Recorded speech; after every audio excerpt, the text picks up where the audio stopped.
구약성경 1078면쯤 있습니다. 예레미야 17장 19절 말씀부터 봅니다. 여호와께서 내게 이와 같이 말씀하시되 너는 가서 유다 왕들이 출입하는 평민의 문과 예루살렘 모든 문에 서서 무리에게 이르기를 이 문으로 들어오는 유다 왕들과 유다 모든 백성과 예루살렘 모든 주민인 너희는 여호와의 말씀을 들을지어다.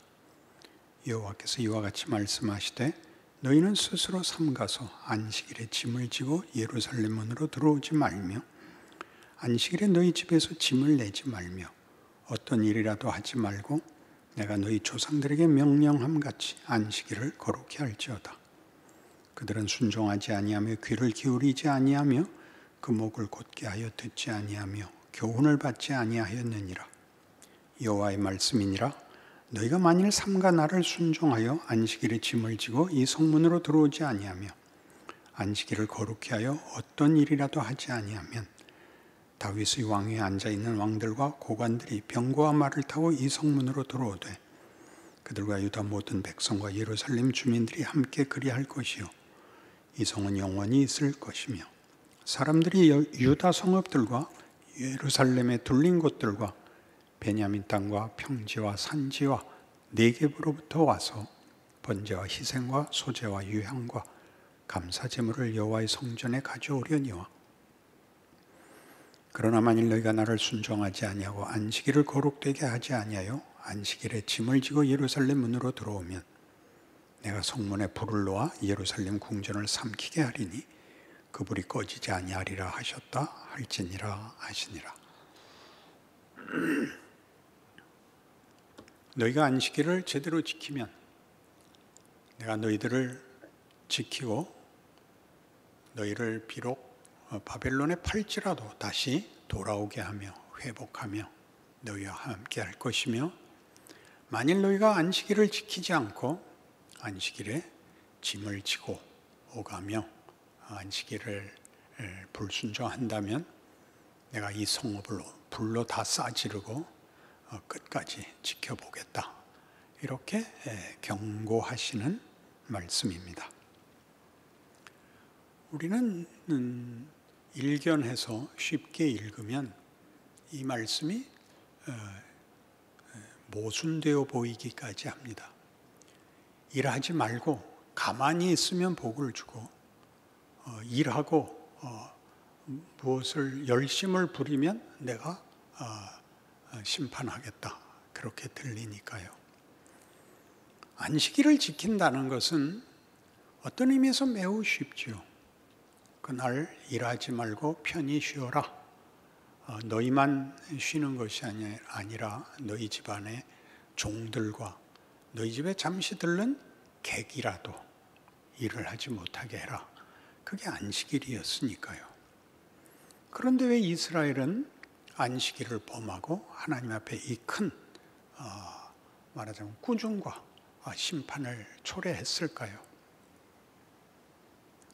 우리는 예레미야 7장에서 성전문을 닫았으면 좋겠다 하는 꾸지람을 받은 적이 있습니다. 너희가 여기 서서 여기 있는 하나님의 전을 보라. 이것이 하나님의 전이다. 하나님의 전이다 하는 거짓말을 믿지 말라 하는 경고를 이미 받았습니다. 그것은 그 전이 하나님의 전인 것이 분명하지만 그들이 이것이 하나님의 전이다라고 하는 거짓말이라고 표현된 하나님의 분노는 여기 와서 제사만 드리면 만사 형통이다라고 이 전과 이 전으로 지적되고 상기되는 하나님이 누구신가에 대하여 너희들은 다만 이것이 방법에 불과했다.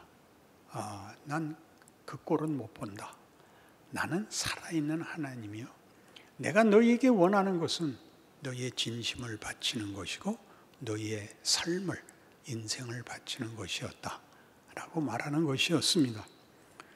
그러니까 이 안식일도 문제는 너희가 안식일을 지키지 않는다는 것은 하나님만이 너희에게 안식을 줄 수 있고 만족을 줄 수 있고 승리를 줄 수 있다는 것을 너희는 믿지 않고 있다.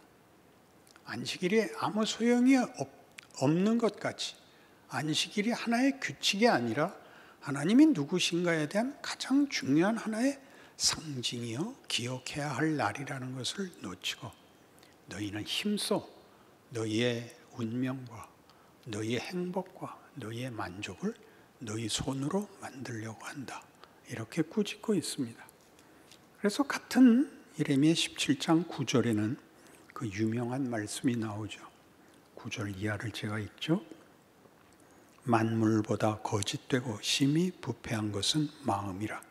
누가 능히 이를 알리오마는 나 여호와는 심장을 살피며 폐부를 시험하고 각각 그의 행위와 그의 행실대로 보응하나니 불의로 치부하는 자는 자고새가 낫지 아니한 알을 품은 같아서 그의 중년에 그것이 떠나가겠고 마침내 어리석은 자가 되리라.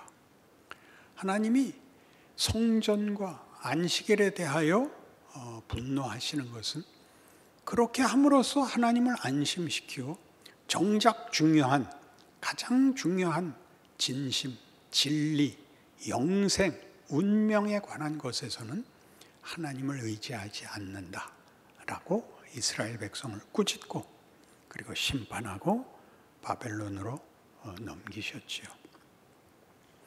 그러니까 우리가 예레미야에서 아주 대표적으로 우리를 기억시키는 이 성전을 헐어라 하는 그 하나님의 분노에 찬 말씀이나 너희가 안식일을 지키지 않고 있다라고 화를 내시는 부분들은 어떤 우리가 알고 있는 종교적 규칙, 율법적 규칙이 아니라 하나님에 대한 네 마음을 다하고 뜻을 다하고 성품을 다하여 주 너의 하나님을 사랑하라 라는 요구가 방법론이거나 주문이거나 부족에 불과하지 않다라고 지적하고 깨우치는 장면입니다.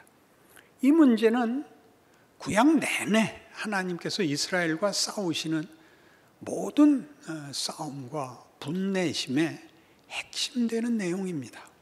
신명기 8장을 찾으시면 이스라엘 백성을 애굽에서 구하시고 광야길을 걷는 동안에 그 광야 생활 40년에 관한 하나님의 중요한 설명이 나옵니다. 신명기 8장 1절 이하를 좀 길지만 제가 읽겠습니다. 내가 오늘 명하는 모든 명령을 너희는 지켜 행하라. 그리하면 너희가 살고 번성하고 여호와께서 너희의 조상들에게 맹세하신 땅에 들어가서 그것을 차지하리라. 내 하나님 여호와께서 이 40년 동안에 네게 광야길을 걷게 하신 것을 기억하라. 이는 너를 낮추시며 너를 시험하사 내 마음이 어떠한지 그 명령을 지키는지 지키지 않는지 알려 하심이라.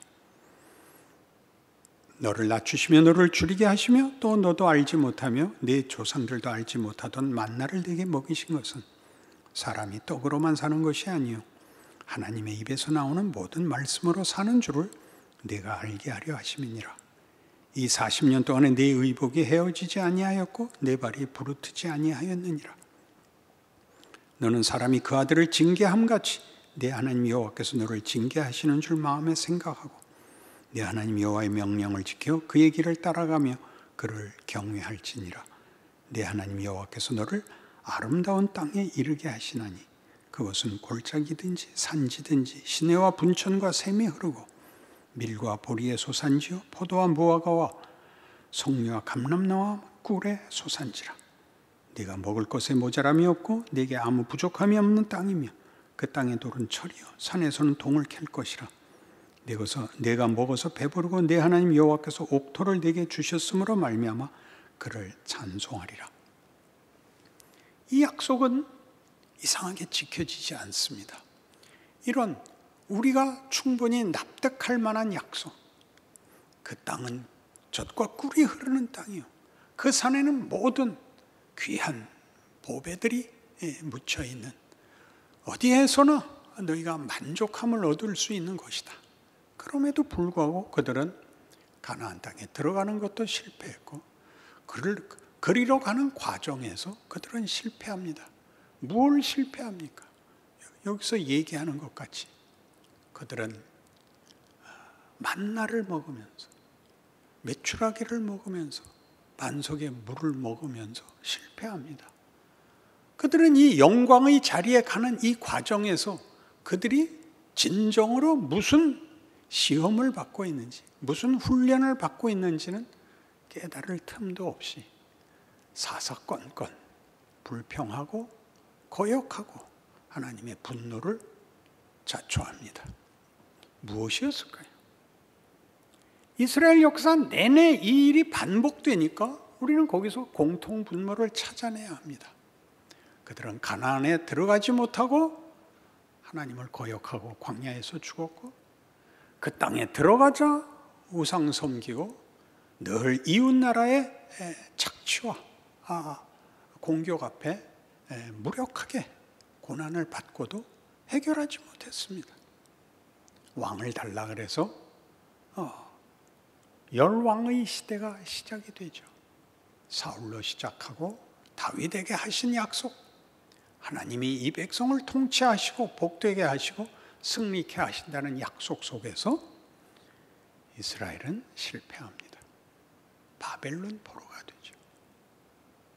바벨론에 가서 하나님 없는 나라, 우상이 다스리는 나라, 그들이 부러워했던 힘 있는 나라가 얼마나 볼품없고 그리고 공포이고 그리고 헛된 것인가 실컷 느끼고 돌아옵니다. 그러나 그들은 성공하지 못합니다. 그들은 다시 타락하고 하나님 없이 살고 자기들의 자랑과 오름으로 다툼과 시기와 분쟁밖에 할 줄 모르는 그 와중에 주께서 오십니다. 하나님께서 우리의 마음이 어떠한지 우리에게 확인시켜준 긴 역사였습니다. 너희의 욕심은, 너희의 소원은 내가 약속하는 영광이나 생명이나 가치 있는 것에 대해서 관심이 없고, 너희는 늘 쉬운 길, 욕심내고 오늘 하루 살면 전부인 것 같은 헛된 인생을 살면서 그렇게도 부지런히 내가 너희를 끌어안고 내가 너희에게 준 모든 기적들을 헛되게 했다. 이게 성경의 지적입니다. 민수기 14장을 가면 이 일이 그 결정적인 사건, 가나안에 들어가기를 거부하는 장면에서 분명하게 드러납니다. 모세를 죽이려고 하죠. 왜 우리를 데리고 나와서 여기서 죽게 만드느냐? 모세를 죽이자. 다 돌을 들어 그를 죽이려 하고. 11절, 민수기 14장 11절. 여호와께서 모세에게 이르시되 이 백성이 어느 때까지 나를 멸시하겠느냐? 내가 그들 중에 많은 이적을 행하였으나 어느 때까지 나를 믿지 않겠느냐? 내가 전염병으로 그들을 쳐서 멸하고 네게 그들보다 크고 강한 나라를 이루게 하리라. 모세가 여호와께 여짜오되 애굽인 중에서 주의 능력으로 이 백성을 인도하여 내셨거늘 그리하시면 그들이 듣고 이 땅 거주민에게 전하리이다. 주 여호와께서 이 백성 중에 계심을 그들도 들었으니 곧 주 여호와께서 대면하여 보이시며 주의 구름이 그들 위에 섰으며 주께서 낮에는 구름 기둥 가운데서 밤에는 불 기둥 가운데서 그들 앞에 행하시는 것이니이다. 이제 주께서 이 백성을 하나같이 죽이시면 주의 명성을 들은 여러 나라가 말하여 이르기를 여호와가 이 백성에게 주기로 맹세한 땅에 인도할 능력이 없었으므로 광야에서 죽였다 하리이다. 이제 구하옵나니 이미 말씀하신 대로 주의 큰 권능을 나타내옵소서. 이르시기를 여호와는 노하기를 더디하시고 인자가 많아 죄악과 허물을 사하시나 형벌 받을 자는 결단코 사하지 아니하시고 아버지의 죄악을 자식에게 갚아 3세대까지 이르게 하리라 하셨나이다. 구하옵나니 주의 인자의 광대하심을 따라 이 백성의 죄악을 사하시되 애굽에서부터 지금까지 이 백성을 사하신 것이 사하시옵소서. 여호와께서 이르시되 내가 내 말대로 사하노라. 그러나 진실로 내가 살아있는 것과 여호와의 영광이 온 세계에 충만할 것을 두고 맹세하노니 내 영광과 애굽과 광야에서 행한 내 이적을 보고서도 이같이 10번이나 나를 시험하고 내 목소리를 청종하지 아니한 그 사람들은 내가 그들의 조상들에게 맹세한 땅을 결단코 보지 못할 것이요 또 나를 멸시하는 사람은 한 사람도 그것을 보지 못하리라. 내가 이들을 멸하고 너로 새 백성을 만들겠다. 아닙니다. 하나님 그렇게 하실 수 없습니다. 하나님 이들을 애굽 땅에서 구원하시니가 하나님이십니다. 이들에게 가나안을 약속하시니가 하나님이십니다. 하나님 그 뜻을 굽히실 수 없고 그러시면 안 됩니다. 좋다.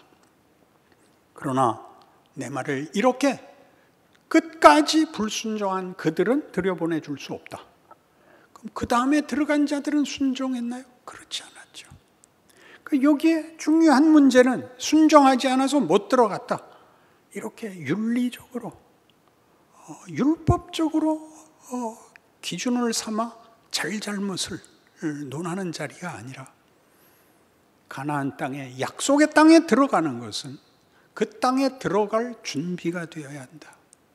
순종이란 조건이 아니라 순종이란 하나의 내용이 되어야 하는 것입니다. 순종이 우리의 내용이 되려면 얼마나 많은 시행착오, 우리의 어리석음, 게으름, 고집, 무지함과 거짓말이 반복되는지 성경이 증언하는 장면입니다. 가나안은 자유민이 가지는 권리를 책임지는 그런 나라여야 된다. 하나님의 백성이 된다는 것은 죄악된 자리에서부터 구원함을 얻은 것으로 끝나지 않고 자기 멋대로 살고 사망 아래 붙들려 다만 절망과 공포 속에서 살 수밖에 없었던 헛된 인생, 선택의 여지가 없는 노예의 자리에서 내가 너를 꺼내면 그 다음에 만사형통이 되는 것이 아니라 너희를 인간답게 하는 과정을 너희에게 내가 요구한 것이란다. 어떤 인간다운 인생. 히브리서 3장에서는 이 사건을 이렇게 얘기합니다. 신약 성경 355면쯤 있습니다. 히브리서 3장 12절. 형제들아 너희는 삼가 혹 너희 중에 누가 믿지 아니하는 악한 마음을 품고 살아계신 하나님에게서 떨어질까 조심할 것이요 오직 오늘이라 일컫는 동안에 매일 피차 권면하여 너희 중에 누구든지 죄의 유혹으로 완고하게 되지 않도록 하라. 우리가 시작할 때 확신한 것을 끝까지 견고히 잡고 있으면 그리스도와 함께 참여한 자가 되리라. 시작한 것을 끝까지 참는다는 것은 다만 확신, 믿음이라는 것이 고정된 하나의 명분으로, 주장으로 우리가 끝까지 잡아야 되는 것이 아니라 그 시작한 것이 결론에 이르는 과정을 순종함으로 인내를 가지고 믿음을 갖고 나아가야 된다라는 뜻입니다. 여기를 놓치죠. 그 시작이 그 결과와 비견할 수 있습니까? 시작이 없으면 끝도 없습니다. 그러나 끝은 시작에서 가지는 어떤 감동이나 어떤 각오나 이런 것들로 그냥 결론이 손에 잡히지 않습니다. 그것은 많은 시간을, 많은 경험을, 많은 후회를, 많은 성찰을 요구하는 것입니다. 그래서 뒤이어 이렇게 나오죠. 성경이 일렀으되 오늘 너희가 그의 음성을 듣거든 경노하시게 하던 것 같이 너희 마음을 완고하게 하지 말라 하였으니 듣고 경노하시게 하던 자가 누구냐? 모세를 따라 애굽에서 나온 모든 사람이 아니냐? 또 하나님이 40년 동안 누구에게 노하셨느냐? 그들의 시체가 광야에 엎드러진 범죄한 자들에게가 아니냐? 또 하나님 누구에게 맹세하사 그의 안식에 들어오지 못하리라 하셨느냐? 곧 순종하지 아니하던 자들에게가 아니냐? 이러보건대 그들이 믿지 아니함으로 능히 들어가지 못한 것이니라. 왜 안식일이 문제가 됐다고요? 안식을 지키라 하는 것은 내가 너희를 다 책임진다죠. 하나님이 결국을, 운명을 책임지고 있는데 왜 현실이 이렇게 고달프냐? 왜 우리가 기대하는 보상이 없느냐? 이것이 이스라엘 백성들로 하여금, 유다 백성들로 하여금 안식일에도 짐을 갖고 들어오게 했죠. 그들이 이해하는 복을 만들기 위해서, 그들이 이해하는 승리를 위해서. 하나님은 그렇게 얘기하지 않습니다. 그런 것들은 너희에게 중요한 것이 아니란다. 공중나는 새를 보라, 들에 핀 백합화를 보라. 오늘 있다 내일 아궁이에 던지우는 들풀도 이렇게 잎이 시거든 하물며 너희일까 보냐. 이런 주님의 말씀은 이 역사적 배경을 갖고 있는 것입니다. 우리는 끊임없이 하루를 그저 내가 나를 책임져야 하는 날로 알고 있고, 하나님 하시는 말씀은 너희는 먼저 그의 나라와 그의 의를 구하라, 위대해져라, 거룩해져라, 이렇게 크게 요구하는 것이 아닙니다. 이 하루만큼 살아라. 한 날 괴로우면 그날로 족하답니다. 우리가 지금 당하고 있는 코로나 위기나 정치적, 사회적, 세계적 어떤 시험과 도전들을 우리가 해결하고 안심으로 나가기 위하여, 말하자면 성전에 가서 우리가 행할 일을 다 하면 하나님이 보상해 주는 방법으로 생각하거나, 안식일에도 일을 해야 되는 우리가 우리를 위하여 어떤 해결책을 내놓을 수 있는 것으로 해결할 수 없습니다. 하나님께서 우리에게 얘기하죠. 뭘 하라고요? 아무든지 나를 따르려거든 자기를 부인하고 자기 십자가를 지고 나를 쫓을지니라입니다. 예수님이 오셔서 우리를 위하여 우리의 욕심, 우리의 비난, 우리의 고통을 감수하십니다. 우리의 병을 고치시고 우리의 문제를 해결해 주시지만 그게 답은 아니었습니다. 우리에게 소망과 약속을 확인해 주셨죠. 그것을 이루신 것은 그의 죽음이었습니다. 네가 하나님의 아들이냐? 그렇다입니다. 채찍에 맞고 가시관을 쓰고 홍포를 입고, 이것을 지극함과 어떤 도덕적 종교적 절절함으로 얼렁뚱땅 때우지 마시고 오늘 우리에게 하는 말이 그겁니다. 내가 너희들의 몰이해와 너희들의 성마른 소원을 뚫고 하나님의 구원이 이런 폭력과 무지와 너희들의 조급함을 극복하고 만들어낸 것처럼 너희의 생애가 하루하루가 그 하루만큼씩 큰다는 걸 이해한다면, 그렇게 자기를 부인하고 네 욕심과 네 조급함을 내려놓고 내가 간 길을 기억하고 네 십자가를 지고, 어떤 십자가가 될 것 같습니까? 모두가 손가락질한, 왜요? 네가 하나님의 아들이면서 남은 고쳤으면서 다른 사람은 살렸으면서 너는 왜 죽느냐? 라는 손가락질을 감수하는 하루하루를 살아내야 되는 것입니다. 교회가 다 모여서 여의도에서 합심 기도라도 하면 정치적, 사회적, 경제적, 육체적 어떤 답이 나오고 세상을 놀래키고 하나님의 영광이 드러난다고 생각하는 것이야말로 너희들이 안식일 하나 지키지 못하고 있다라는 지적인 것입니다. 너희가 할 수 있는 만큼 해라. 그 다음은 내가 할 것이다. 너희는 나를 믿고 나를 아버지라 부르고 예수를 보낸 줄 아는 그 믿음으로 너희가 해결 못할, 너희가 이해 못할 하루를 살아내라. 내가 십자가를 져야 된다. 베드로가 뭐라 그랬다 욕을 먹었나 기억하십시오. 주여, 이 일이 결단코 주께 일어날 수 없습니다.